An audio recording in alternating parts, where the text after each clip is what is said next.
Asalaamu calaykum waraxmatullaahi wabarakaatuh.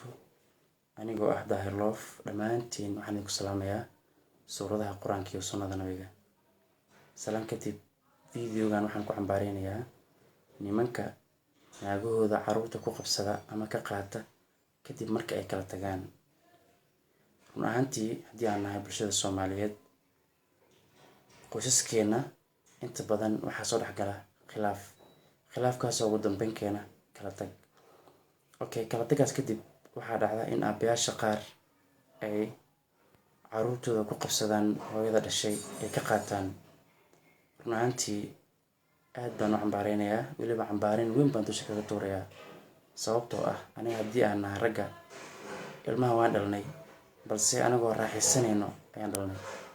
Laakiin xanuunada iyo dhibaatooyinka ugu badan waxaa la soo maray oo hooyada ilmaha dhashay.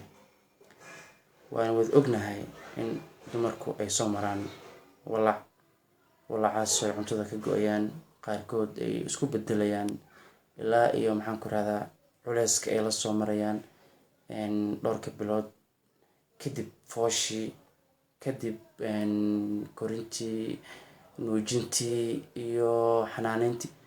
Inkastoo ay tahay wax uu Ilaahay ugu talagalay, balse aniga waxaa loo baahan yahay inaan u damqano. Sababtoo ah waa aragtay qofta dumarka markii 3 iyo 2 4 ay dhasho sidii hore ma ahaanayso, balse adiga waa soo taagan tahay brother, sidaadii weliba kasii fiican tahay. gabar walba oo qurux badan hortaada maraysana waa qabsan kartaa, gacantaa ku dhigi kartaa.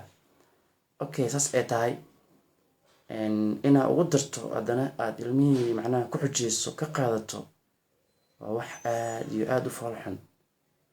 Guys, haddii aad tahay aabbo wanaagsan oo carruurtaada jeceshahay, farxaddooda waxay ku jirtaa inay hooyadood la joogaan. Hooyooyinkooda u daaya, ku biila, kadib kor kala socda. Laakiin intaad ka qaadataan gabagabada iyo gunaanadka hadalkayga, dumarka waa masaakiin. Haddii aad fahmi weysaan oo calafkii uu dhammaado aad kala tagtaan, ilmaha ha loo daayo. Thank you guys, one love.